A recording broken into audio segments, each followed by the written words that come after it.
안녕하세요. 안녕하세요. 반갑습니다. 반갑습니다. 사랑합니다. 사랑합니다.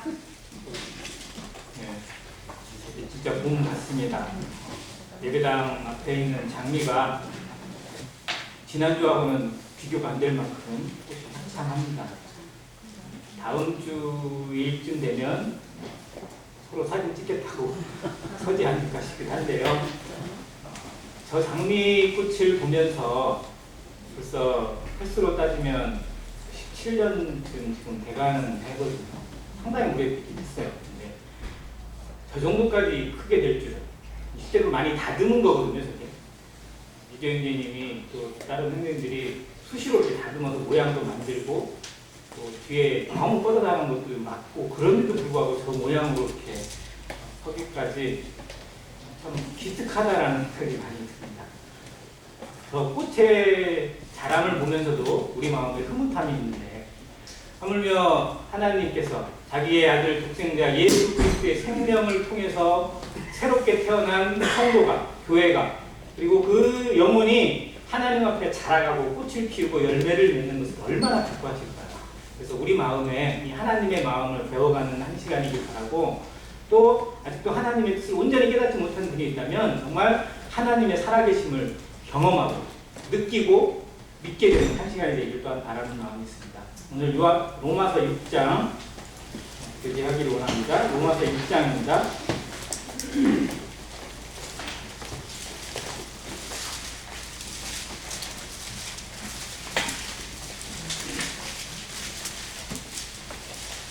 교독할 부분이 말씀이 있어서 교독하도록 하겠습니다. 6장 8절부터 14절까지 교독하겠습니다. 제가 먼저 8절을 읽겠습니다. 만일 우리가 그리스도와 함께 죽었으면 또한 그와 함께 살 줄을 믿노니 이는 그리스도께서 죽으라 하셔서 다시 죽지 아니하시고 사망이 자기를 떠나는 그가 죽으심은 죄에 대하여 단번에 죽으심이요 그가 살아계심은 하나님께 대하여 살아계심이니 이와 같이 저희도 저희 자신을 죄에 대하여 죽는다요 그리스도의 안에서 하나님께 대하여는 살아있는 자로 여기시라. 그러므로 너희는 죄가 너희 죽을 몸을 지배하지 못하게 하여 몸의 사욕에 순종하지 말고 또한 너희 지체를 불의의 능력으로 죄에게 드리지 말고 오직 너희 자신을 죽은 자 가운데서 다시 살아난 자 같이 하나님께 드리며 너희 지체를 의의 능력으로 하나님께 드리라. 같이 읽겠습니다. 죄가 너희를 주장하지 못하리니 이는 너희가 법 아래에 있지 아니하고 은혜 아래에 있느니라. 아멘. 감사합니다.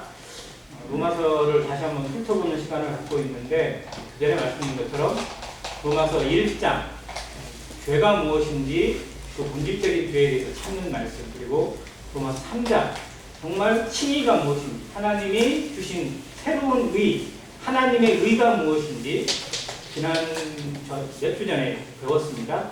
오늘 이 시간에는 로마서 6장을 통해서 정말 죄에 대해서 죽었다는 게 무엇인지, 하나님을 향해 살아있다는 것이 무엇인지를 보여주는 성화에 대해서 공부하기를 원합니다. 듣기를 원합니다. 그리고 우리 삶에서 경험하기를 원합니다. 우리 삶은 정말 구원받은 성도의 삶이라면, 하나님께 부르심을 받은 그 순간부터 주님 앞에 서는 그날까지 이 성화의 삶을 살아가야만 합니다. 하나님의 생명이 이 안에 있습니다. 이 생명의 가치가 나타나기 위해서 그 안에서 자라나고 그 안에서 꽃을 피우고 열매를 맺기 위해까지 모든 과정이 다 결국 이 죄와의 싸움입니다.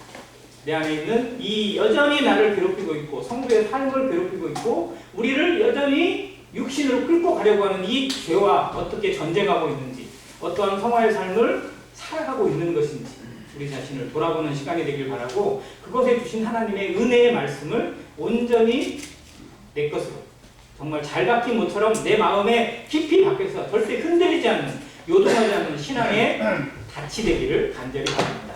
오늘 주신 말씀의 가장 중요한 구절 한 구절이 11절입니다. 같이 한번 더 읽겠습니다. 11절 시작. 이와 같이 너희도 너희 자신을 죄에 대하여는 죽은 자요 그리스도 예수 안에서 하나님께 대하여는 살아있는 자로 여길지어다.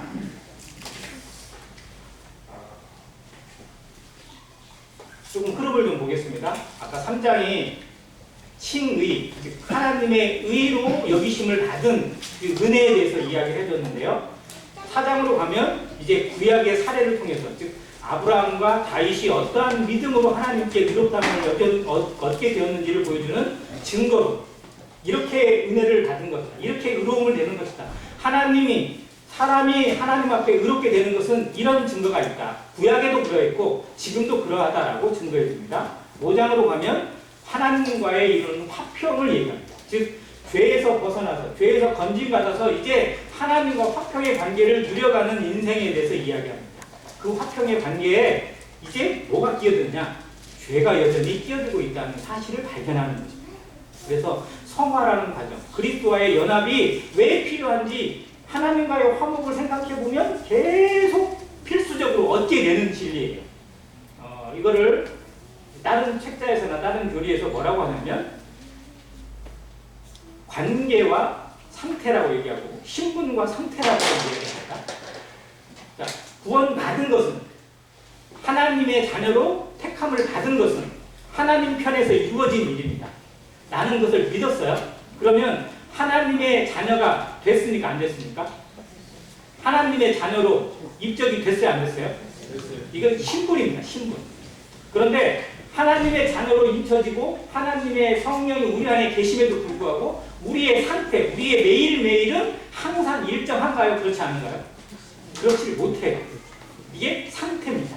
즉 신분은 정해져 있습니다. 신분은 흔들리지 않습니다. 신분은 바뀌지 않습니다. 하나님과 나의 관계는 절대 누구도 깨트릴 수 없습니다. 그럼에도 불구하고 우리는 여전히 죄에 끌려다니고 죄의 지배를 받고 죄로 인해서 하나님과의 관계가 깨질 때가 많습니다. 아멘. 그것을 경험합니다. 이게 상태예요. 즉 그래서 말씀 안에서 신분을 얘기하는 것인지 상태를 두고 지적하는 것인지 분별해야 됩니다. 구분해야 돼요. 그렇지 못하면 나 구원 안 받은 것 같아요. 나 가짜인 것 같아요. 나 아닌 것 같아요. 이런 것으로 흐를 수밖에 없어요. 왜? 상태에 주신 말씀을 신분으로 받아들이면 그렇게 돼 있어요. 그래서 믿음의 연약한 자를요, 누가 작정하고 누가 마음 먹고 그 사람을 흔들잖아요. 그 사람은 당장 구원 못 받은 사람이 됩니다. 그래서 조심해야 되는 거예요. 그래서 말씀을 잘 분별해야 될 필요도 있고 잘 드려야 될 필요도 있고 그것을 기울여서 드려야 됩니다. 그리고 여기에 주신 특히 로마서의 말씀을 통해서 양육이 잘 받아져야 돼요. 양분에서 자라가야만 흔들리지 않는, 즉 뿌리가 견고해지고 그 터가 견고해지는 믿음 안에 설 수 있는 것이지 그냥 구원 받았으니까 이제 어떻게든 되겠지, 어찌하도 상관없겠지라는 마음이 있잖아요. 그러면 수시로 흔들려요. 자기 자신부터 흔들리고 옆에서 흔들어대서 가만히 있을 수가 없고 정말 믿음 없는 사람보다 더 심한 모습으로 성도도 변질될 수 있다는 사실입니다. 그래서 이 말씀을 잘 구분하고 여기에 주신 것처럼 신분은 변하지 않지만 상태는 수시로 흔들려요. 그런데 계속 흔들리는 상태로 놔두면 될까 안 될까요? 안 되잖아요. 이거를 바로 잡아가야 돼요. 흔들림이 점점 약해져 가야 돼요. 자동차가 항상 아스팔트가 좋은 길만 가진 않습니다. 지금은 뭐라고 그러죠? 이렇게 아파트가 가끔 이렇게 기분 나쁘게 해놓은 거, 방지턱을 세워놓기도 하고요. 길이 하도 험해져가지고 막 자갈밭처럼 되는 그런 도로도 많이 있습니다. 그런 길을 갈 때마다 차가 어떻게 돼요? 요동을 치죠. 이제 거기에서 고급차와 조금 안 좋은 차의 차이가 납니다. 좀 더 고급차는 그 요동이 어때요? 요동이 안 날 수는 없어요. 분명히 나긴 나요. 그런데 금세 잡혀요. 요즘 새로 나온 차들은 뭐 그것도 아예 막 감지해가지고 그냥 충격을 최대한 완화시킨다고 하긴 하더라고요. 근데 저 같은 차는 제가 타고 다니는 차 같은 경우는 어떠냐면 이게 어느 정도 가요. 그냥. 상당히 느껴져요. 엉덩이에 진동이 느껴질 만큼 가요.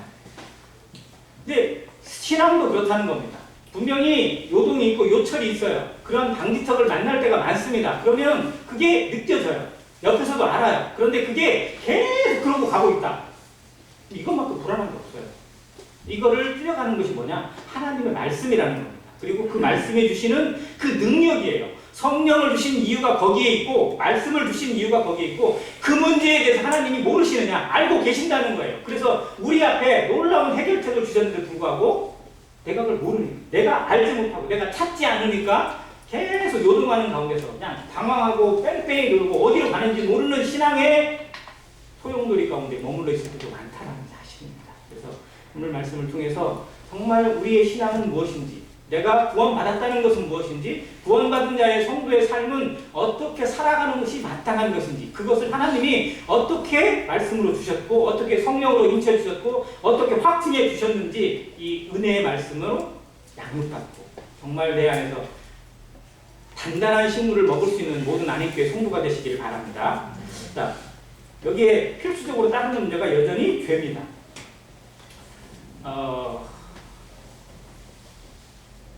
구원받았다는 것은 죄에서 건짐을 받았다는 것을 의미합니다.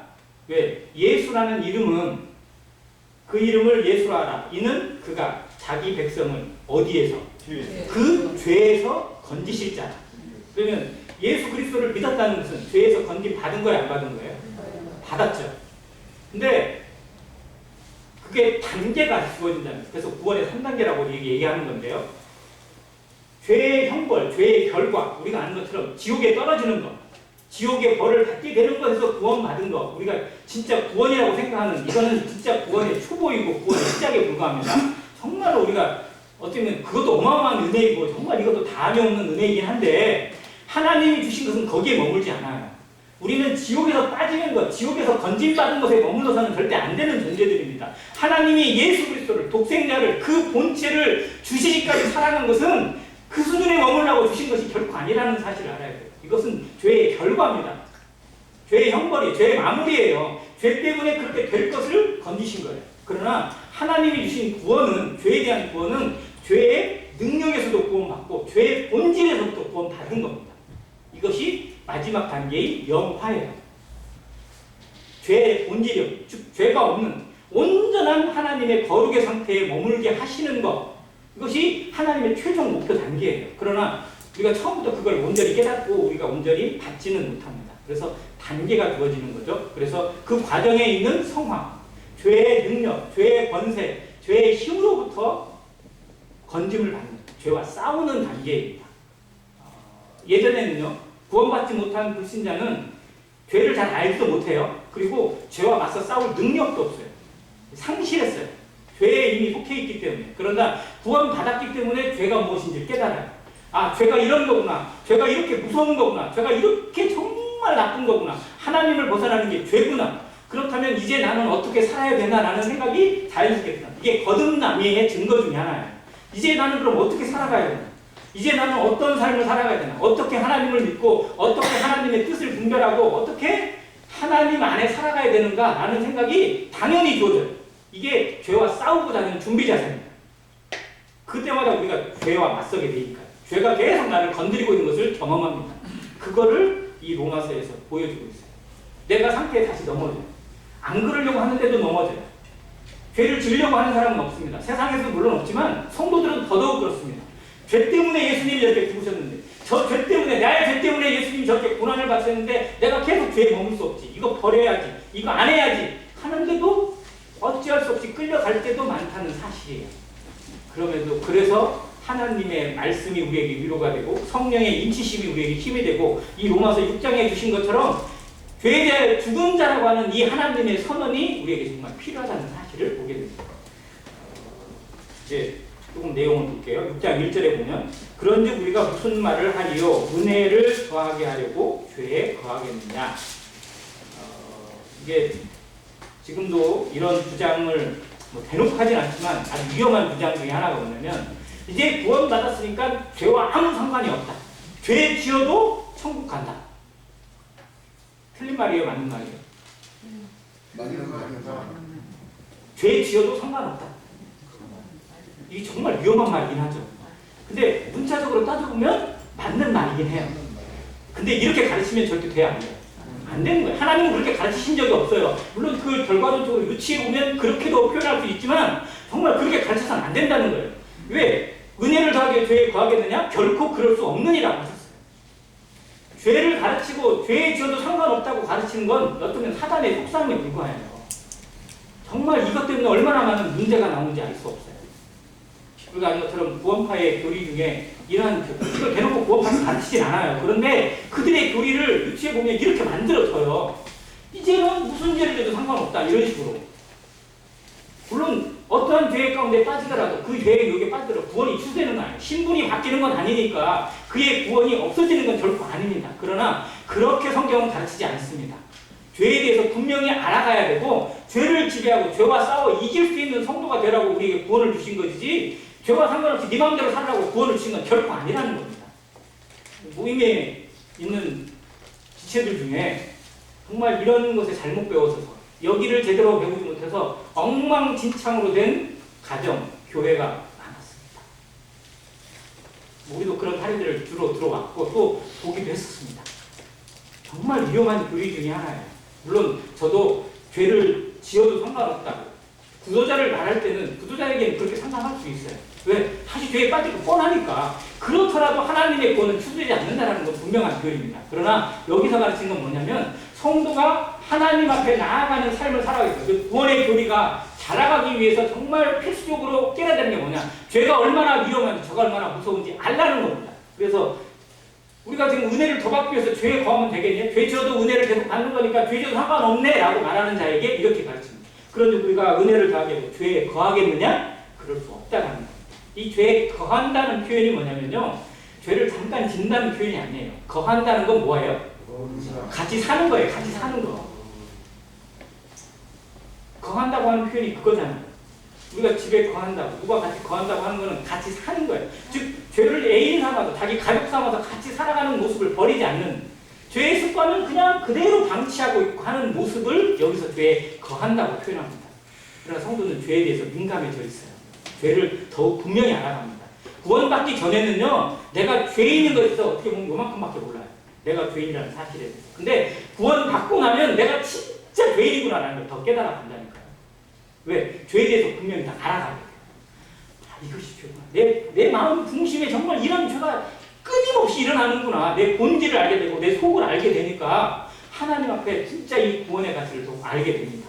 그러니까 죄에 계속 거할 수 없는 죄와 계속 나를 갉아먹고 있고 나와 하나님 관계를 끊어내고 있고 하나님과 사이를 멀어지게 만들고 있고 나를 더 타락 가운데 밀고 있는 이 죄에 대해서 보게 되는 거니까 얼마나 괴로움이 있어요. 그래서 이 죄에 대한 교리를 분명히 깨달아가게 하시는 말씀이 우리에게 있는 겁니다. 만약 그런 게 없다면 구원받는 순간에 죄가 다 사라지고 죄를 짓지 않을 거라면 이런 말씀을 주실 이유가 없어요.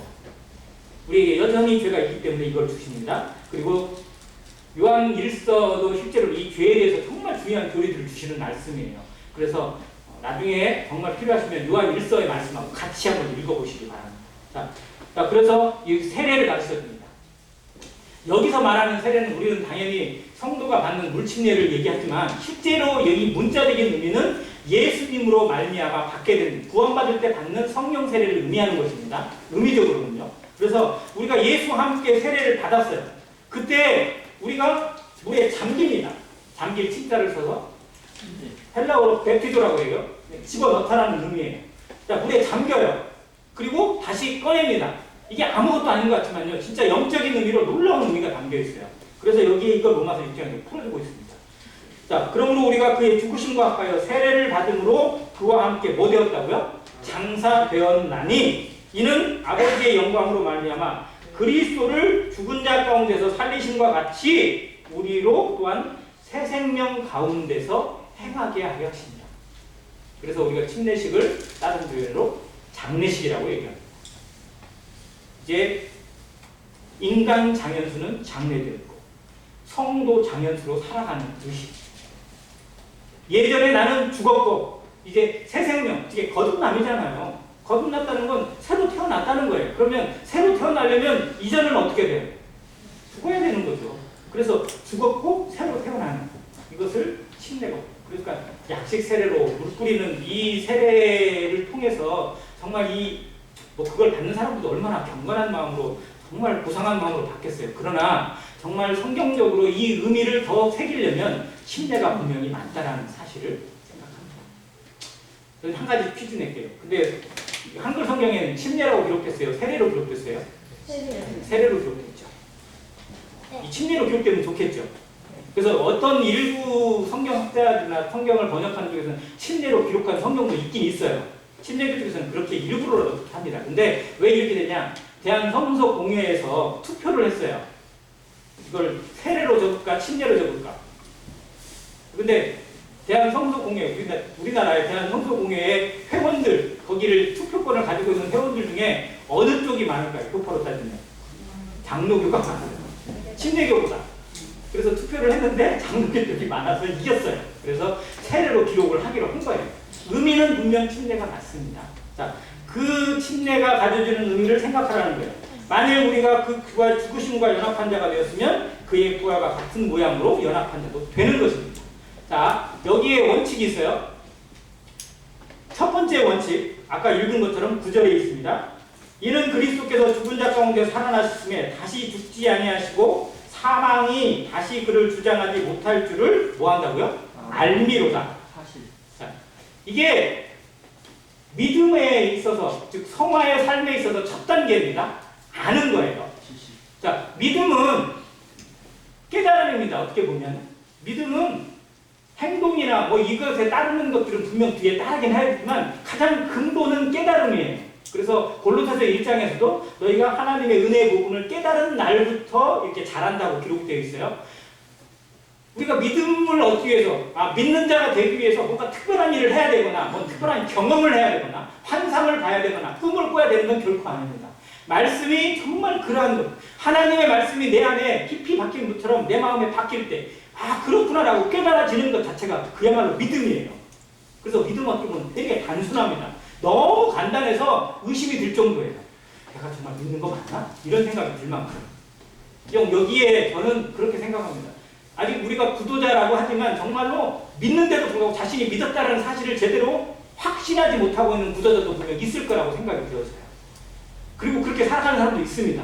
또 착각하는 사람도 있어요. 자기가 막 대단한 환상을 보거나 뭔가를 했거나 뭔가를 많이 해서 남들이 칭찬해줘서 자기가 믿는 것으로 착각하는 사람도 분명 있을 수 있습니다.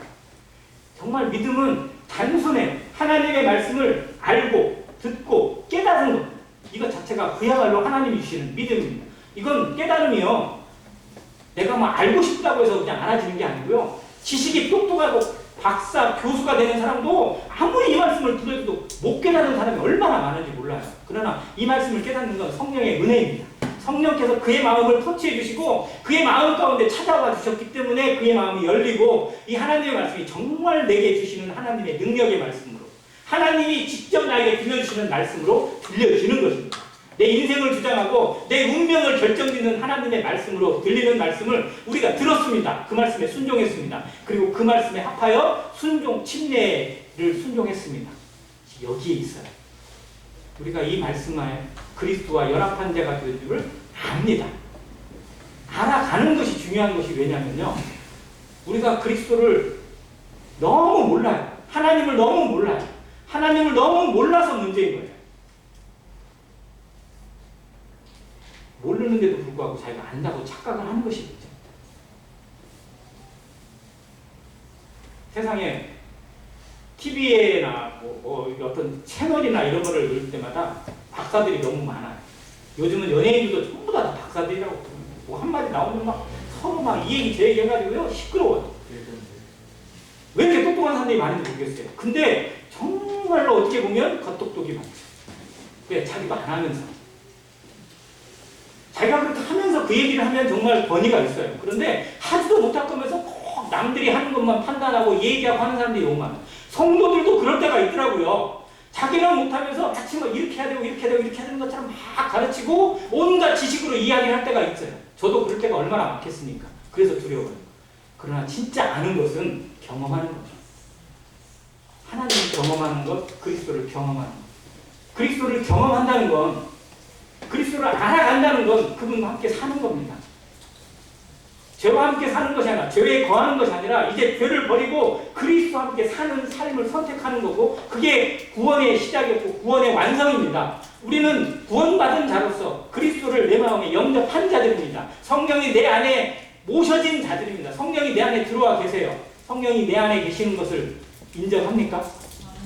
마음에 정말 매일매일 매 순간마다 확신되십니까? 확신이 안 될 때가 있죠. 그럼에도 불구하고 사실이에요.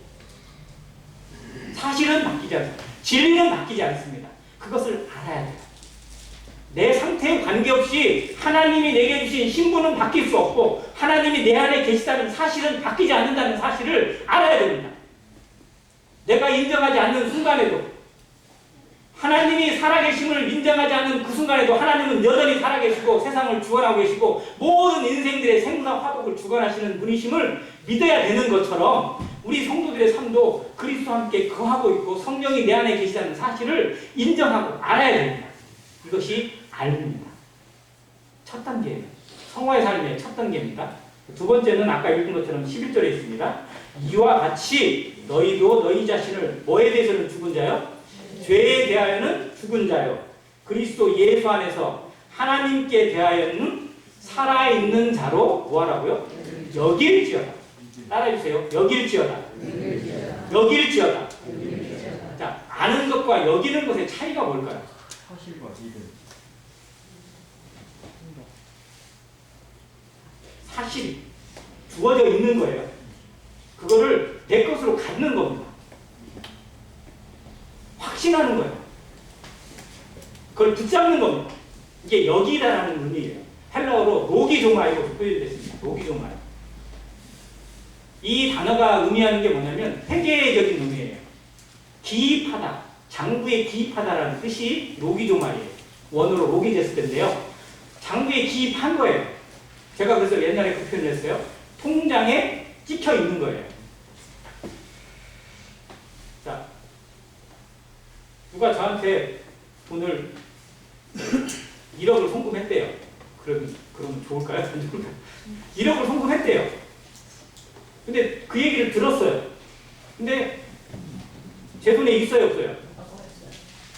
1억을 송금했다고 하는데 내 손에 우리 집에 1억이 있어요, 없어요? 없어요. 어디에 있어요? 통장에 있죠. 근데 통장에 있는지 없는지 어떻게 알아요? 찍어보면 알아요. 이게 기입하다는 거예요.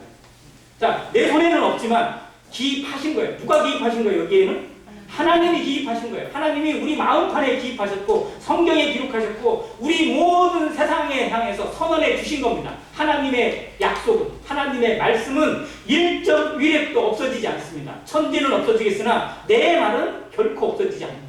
하나님의 말씀입니다. 하나님이 아들의 생명을 통해서 증명해 주시고 아들의 부활을 통해서 우리에게 주신 말씀이 뭐냐? 여기라는 겁니다. 그렇게 내가 그렇게 했으니까. 나의 믿음과 내가 인정하고 인정하지 않고를 떠나서 하나님이 하신 일이라는 겁니다. 그것이 기록되어 있다는 거예요. 말씀에 기록되어 있고 우리 양심의 마음판에 기록이 되어 있습니다. 어디에 대해서 죽었고요? 죄에 대하여 죽었고 하나님께 대하여 어떤 자로? 살아있는 자라. 너는 이미 죄에 대해서 죽은 자다. 누가 선언하시는 거예요? 하나님. 나는 안 돼.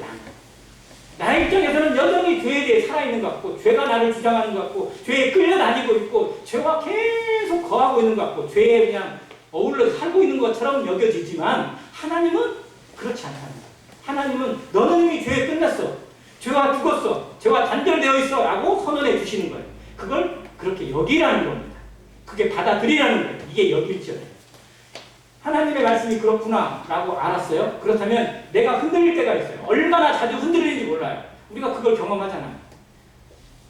저는 제 개인적으로 이 단계를 거치는 시간 자체를 제가 어림짐작 계산해 보니까요. 9년에서 10년 되었던 것 같아요. 9년에서 10년 동안 진짜 괴로웠어요. 근데 그렇다고 해서 제가 교회를 빠졌을까요? 하던 봉사를 안 했을까요? 정말 아침에 일찍 나갔어요. 주일학교가 아침에 있는데 1시간 전에 나가서 청소하고 그랬어요.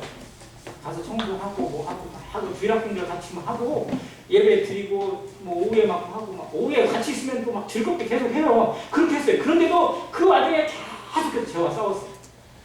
여전히 내 중심하고 싸웠고 여전히 이해하지 못하는 내 모습하고 싸웠어요. 이해가 안 돼요. 내가 이렇게 살아가는 이유가 이해가 안 되고 이렇게 하면서 사람들 앞에는 웃고 있고 사람들이 칭찬해 주니까 그런 줄 생각하는데 여전히 내 속에 더러움이 계속해서 올라오고 사람들하고 비교하고 판단하고 왜 저 사람은 왜 이러지 왜 나는 이 모양 이 꼴이지? 이해가 안 되는 거예요, 제 자신이. 그래서 정말 어느 날은 막 예배 끝나자마자 막 혼자 막 제가 잘 가도 저수지가 있어요. 무남 저수지, 대아리 저수지, 막 가요 그냥 혼자. 차 타고 막 혼자 가가지고 거기서 한 30분 앉아있어요, 거기. 앉아있고 생각하다 보면요, 별 생각이 다 들어요. 이게 정말 맞나? 이렇게 사는 것이 맞나? 이게 성도의 삶이 맞나? 내가 정말 계속 이렇게 살아가다가 정말 내 스스로 말라서 죽어버리겠다라는 생각이 계속 드는 거예요. 근데 그러다가 깨닫게 된 말씀은 너 원래 그런 사람이야. 너 그런 줄 몰랐어? 라고 하시더라고요. 네가 그런 인생인 줄 정말 몰랐던 거야? 너 남보다 괜찮고 너 남보다 똑똑하고 남보다 착한 줄 알았냐? 너 그런 사람이야. 내가 그런 걸 알고도 너 보냈어. 그걸 이해하게 되니까, 그걸 인정하게 되고 그걸 받아들이게 되니까 정말 막 어마어마한 짐을 내려놓은 것 같은 홀가분함이 있어요. 그런 사람, 내가 이럴 수밖에 없는 걸 하나님이 아시면서도 하나님이 끝까지 포기하지 않고 끝까지 참으시고 끝까지 인내하시면서 이 모순된 나를 다듬으셔서 하나님의 것으로 바꿔가시는 작업을 하고 계시는구나. 하루하루 그걸 경험하게 하시고 하루하루 인정하게 하시고 하루하루 엎드리게 하시는구나 라고 깨닫게 되니까요. 그때부터 막 말씀이 정말 꿀같이 달게 모든 성도들이 그 과정에 있다고 저는 믿습니다. 그 과정을 경험하셨다고 믿습니다. 오늘도 그 과정을 경험하고 나의 이 육신의 연약과 나의 이 모순된 모습과 씨름하고 있을 거라고 생각합니다. 그러나 하나님은 선언하셨습니다. 너는 이미 죄에 대해 죽었다.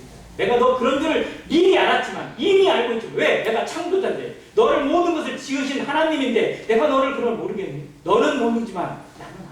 그러나 내가 너를 사랑한다. 내가 너를 끝까지 사랑하고 끝까지 책임지고 끝까지 나의 그릇으로 나의 자녀로 나의 도구로 나와 함께 일하는 동역자로 내가 세울 거야. 하나님 지금 그래서 포기하지 않고 지금도 은혜의 때를 마감치 않고 우리에게 말씀을 주십니다. 성령의 인도하심을 주십니다. 여전히 포기하지 못한 하나님의 마음을 알아야 합니다. 인생을 한 영혼도 지옥에 던져지는 것을 포기할 수 없는 하나님의 마음이 지금도 때를 마감치 않고 복음의 말씀을 들려주고 계시다면 한 영혼, 구원받은 한 성도가 하나님 앞에 제대로 자라가기 위해서 하나님 앞에 제대로 된 도구가 되고 하나님 앞에 쓰임받는 일꾼이 되고 하나님과 함께 일하는 동역자가 되기를 하나님이 얼마나 기다리고 계시고 얼마나 꿈꾸고 계시고 얼마나 기대하고 계시는지 성도들 알아야 합니다. 하나님이 그래서 우리에게 기회를 주고 계세요. 세월을 아끼라. 때가 악합니다. 이 악한 세대를 참고 계시고 그 극악한 죄를 참고 계시고 그 더러움을 참고 계시는 하나님의 마음을 모든 성도들 받으시길 바랍니다. 순종하시길 바랍니다. 말씀 앞에 순종하시길 바랍니다. 내가 어떠한 사람이 되어야 마땅한지 다시 한번 깊이 생각하시는 오늘 하루가 되시기를 간절히 바랍니다. 여기는 것이 두 번째 단계입니다. 그래서 싸우는 거예요. 이게 죄와 싸우는 단계가 뭐냐? 여기는 겁니다. 그것이 나를 흔들 때마다 그렇지, 나는 이런 사람이지. 그런데도 하나님은 나에게 예수 그리스도를 주셔서 성령을 주셔서 내가 죄와 죽었고 죄에 대해서 죽었고 하나님께 대해 살아있다고 선언해 주셨지. 말씀해 주셨지. 나는 그런 사람. 자신을 하나님 내려놓아야 다른 표현은 내려 못하고 얘기합니다. 그런 다음에 13절입니다. 세 번째 단계입니다. 또한 너희 지체를 불의의 무기로 죄에게 뭐하지 말고 내주지 말고 포기하지 말라는 겁니다. 죄와 싸우는 일을 죄와 씨름하는 것을 멈추지 말고 포기하지 말고 오직 너희 자신을 죽은 자 가운데서 다시 살아난 자 같이 누구에게 드리며 하나님께 드리며 너희 지체를 의의 무기로 누구에게 드리라? 하나님께 드리라. 세 번째 단계는 드림입니다. 순종입니다.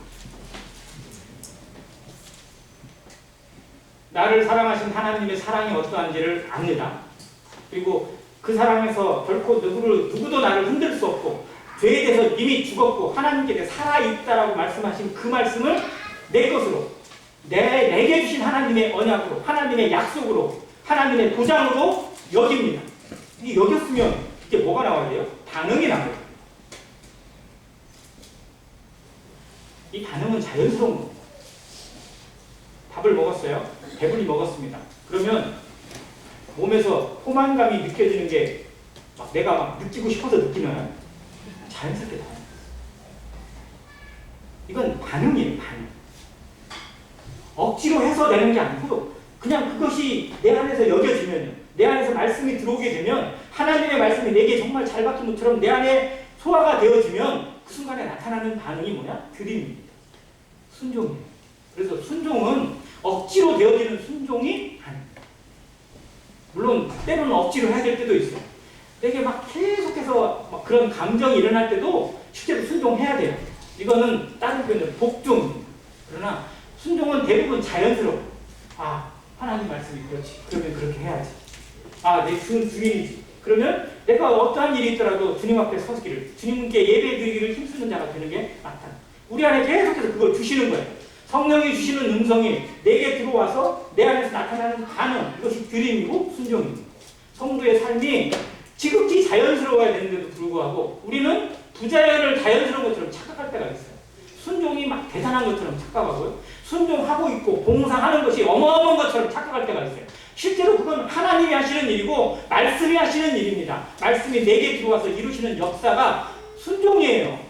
헌신이고 봉사입니다. 그러니까 이건 자랑할 것도 아니고 누구에게 내세울 것도 전혀 없어요. 그냥 내 안에서 하나님이 하시는 일로 여기면 됩니다. 그래서 사도 바울이 이걸 경험하고 이 은혜를 경험하고 이 역사를 경험하고 그거 고백하잖아요. 나 된 것은 무엇으로 된 것이니? 하나님의 은혜로 된 것이니 내가 다른 사도들보다 더 많이 수고하였으나 내가 아니요 오직 나와 함께 하신 하나님의 은혜다. 우리에게 주신 은혜가 헛되지 않습니다. 우리에게 주신 말씀이 헛되지 않습니다. 하나님의 말씀은요 결코 헛되이 돌아가는 법이 없습니다. 누구에게 뿌려지든 간에 그 말씀은 놀라운 역사를 이룰 것으로 저는 믿습니다. 구도자들에게 지금 말씀이 전해져도 그 말씀이 마치 떠내려가는 물처럼 그냥 그의 마음에 아무 효과도 없을 수도 있을 수 있어요. 그러나 하나님의 말씀은 결코 헛되지 않습니다. 내가 뿌린 그 말씀이 그 사람의 영향을 못 미쳐도 다른 사람에게 영향을 미칠 수 있고요. 그의 영혼에 정말 놀라운 식기를 줄 수도 있습니다. 다시 그 말씀을 생각나게 하시는 하나님의 역사로 돌아와서 그의 영혼을 거듭나게 하고 하나님 앞에 살게 하시는 능력이 될 것으로 저는 믿습니다. 그래서 말씀을 전하는 일에 담대합니다. 말씀을 전하는 일에 자부심이 있습니다. 이 말씀이 살아있는 하나님의 말씀이요. 이 말씀이 살게 하시는 하나님의 말씀이기 때문에 그렇습니다. 여러분은 무엇으로 사십니까? 말씀으로 사십니다. 말씀이 내게 역사되어서 그 말씀이 나를 움직이고 내 인생을 바꾸고 내 영혼을 움직이고 하나님께 이끌어가는 봉사와 순종과 헌신과 충성이 말씀으로 이루어지는 안행교회가 되기를, 안행교회 모든 성도가 되시기를 간절히 바랍니다. 이것이 말씀이 이루는 역사입니다. 그래서 자랑할 게 없어요. 구원도 자랑할 게 없고 봉사도 자랑할 게 없는 이유가 여기에 있습니다. 충성을 자랑할 이유도 없어요. 실상 왜? 하나님이 하신 일이니까. 나는 하나님의 도구일 뿐이요. 하나님이 이끄시는 대로 순종했을 뿐입니다. 그래서 우리가 천국에 가면요. 하나님이 놀라운 상급을 주실 때 놀랄 수밖에 없어요. 왜? 내가 한 게 없는데. 나는 한 게 전혀 없는데. 나는 그냥 하나님이 주시는 말씀에 순종되었을 뿐인데. 말씀의 능력에 순종되어서 그 말씀에 감동되어서 다만 나를 드렸을 뿐인데 그 역사를 이루시고 열매를 거두시고 풍성하게 하시는 하나님께서 그것을 누구의 상급으로 주시는 거예요? 우리의 상급으로 갚아주시는 그 은혜를 경험하게 될 때 우리가 얼마나 감격할까요? 그 앞에서 하나님 앞에 우리의 멸류관을 하나님께 예물로 제사로 우리의 드릴 수 있는 최고의 제물로 하나님 앞에 던져 드릴 때 우리의 마음이 얼마나 큰 감동이 있을까? 그것을 기대하시고 그것을 생각하시면서 살아가는 안행교회 모든 성도가 되시길 바랍니다. 자, 여기까지 3단계인데요. 굳이 하나를 더하면 뒤에 있어요. 16절에 너희 자신을 종으로 내줘 누구에게 순종하든지 그 순종함을 받는 자의 종이 되는 줄을 너희가 알지 못하느냐. 혹은 죄의 종으로 사망에 이르고 혹은 순종의 종으로 의에 이르는 것이다. 그래서 뒤에 보면 19절에 마지막 부분 보겠습니다. 이제는 너희 지체를 의에게 종으로 내주어 거룩함에 이르라. 드리면 하나님께서 이르게 하세요. 어디에 이르게 하세요? 거룩함에 이르게 하십니다. 하나님의 의에 이르게 하십니다. 의의 신분이 상태가 될 수 있도록 도우시고 이끌어 가시는 하나님을 경험하게 하십니다. 우리 삶이 이 경험의 하루가 될 때마다, 경험의 순간이 될 때마다 우리에게 찬양이 있습니다. 감사가 있습니다. 경배가 있고 예배가 있고 찬양이 나타납니다. 이것을 경험하는 성도, 이게 예배의 삶입니다. 영적 예배를 드리는 성도의 삶입니다. 우리 하루하루가 하나님 앞에 헛된 하루가 되지 않기를 간절히 바랍니다. 하나님이 우리에게 하루를 허락하셨어요. 모든 인생에 오늘 하루를 허락하신 하나님의 마음을 아는 성도가 되시기 바랍니다. 내게 하루의 인생을 허락하시고 올 한 해에 하나님의 기대가 있습니다. 하나님의 마음이 있습니다. 하나님께서 내게 받기를 원하시는 예배가 있습니다. 그것을 깨닫고 그것을 알고 붙잡고 순종해 가면서 자신을 드림으로 하나님 앞에 온전히 이르는 안행교회 성도가 되시기를 간절히 바랍니다. 자, 단계를 다시 한번 정리합니다. 첫 번째, 하나님이 내게 준 은혜를 아는 것입니다. 제대로 알아야 돼요. 제대로 모르니까 순종하지 않는 겁니다. 실상. 자, 알면 그것을 순간순간마다 적용해야 돼요. 여겨야 돼요. 그렇다고 확신해야 됩니다. 그것 싸우는 겁니다. 이게 씨름이에요. 죄와 싸우세요.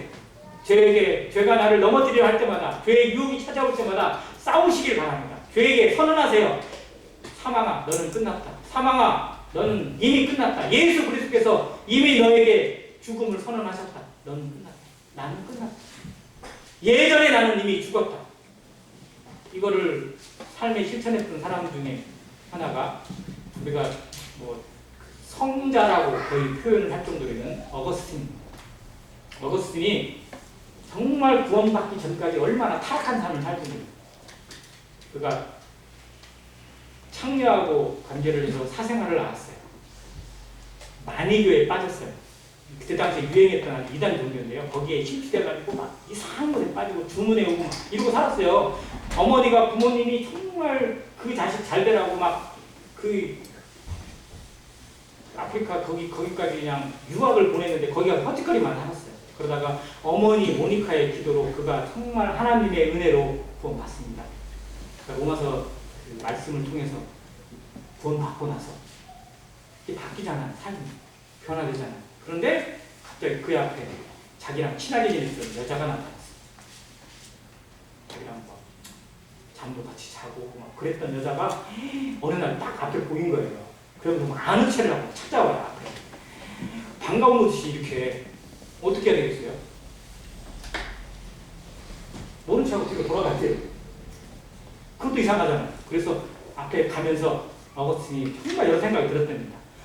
과연 어떻게 대해야 되나?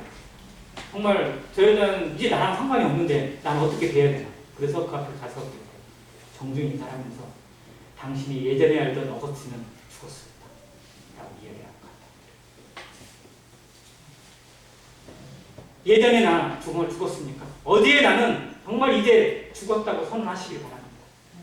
더 이상 나를 지배할 수 없고 더 이상 나를 어찌할 수 없는 예전에 나는 이미 그리스도 안에서 십자가 안에서 주의 그리스도께서 죽으실 때 장사 지냈습니다. 주님이 죽으실 때 완전히 죽으셨습니다. 우리도 완전히 죽길 바랍니다. 계속 버티고 살아나는 그런 인생이 되지 않고 정말 죽을 건 확실히 죽이고 새롭게 살 건 새롭게 살아나는 거듭난 진짜 거듭난 인생, 거듭난 삶의 능력을 체험하는 모든 성도가 되시기 바랍니다. 이것을 이 성경 교리라고요. 좀 어려운 단어인데요. 이걸 뭐라고 했냐? 견인이라고 합니다. 견인. 이걸 천주교에서는요 7 성사 중에 하나로 만들어놨어요. 그래서 견진성사라는 성사를 합니다. 이 사람은 이제 성령에 이끌려 살아가는 사람이다라고 의식으로 이 사람을 딱 찍어요. 그렇게 해서 살아가게 하는 성사를 해요. 이 견진성사라고 하는데 이 성경의 교리에서는 견인이라고 합니다. 자, 견인은 우리가 언제 사용하죠? 차가 고장났어요. 가장 터졌어요. 타이어가 빵꾸 났든지 아니면 엔진이 뭐 터졌든지 못 가요. 가야 되는데 못 가요. 그때 어떻게 해요? 견인차 불러요. 그러면 견인차가 와서 우리를 어떻게 해요? 그 차를 그냥 끌어요. 그냥. 그러면 자연스럽게 가나요? 힘들게 가나요? 힘들게 가요? 자기 힘으로 가요? 아니요. 끌고 가는 차의 힘으로 가는 거예요. 근데 요즘은 견인차도 더 좋아져가지고 그냥 2바퀴만 드는 게 아니고 어떻게 해요? 다 올려버리더라고요. 혹시라도 떨어질까 봐서. 그러니까 주님이 우리를 그냥 아예 그냥 싣고 가시는 거예요. 이게 견인입니다. 그러니까 내가 한 거예요? 이 차가 한 거예요? 내가 한 거예요? 주님이 한 거예요? 주님이 하신 거예요. 그러니까 우리가 걱정할 일도, 염려할 일도, 근심할 일도, 그리고 안절부절할 일도 전혀 없다는 거예요. 왜? 주님이 책임지시니까. 주님이 이끌어 가시니까. 아멘? 이거 이걸 믿으시기 바랍니다. 이걸 여기시기 바랍니다. 그리고 그 말씀 앞에, 주시는 말씀 앞에 자기를 드리기 바랍니다. 순종하시길 바랍니다. 그랬을 때 하나님의 말씀이 내 인생을 어떻게 바꾸는지 경험합니다. 말씀을 경험하고 말씀의 능력을 체험하는 모든 성도가 되시기를 간절히 바랍니다. 감사합니다.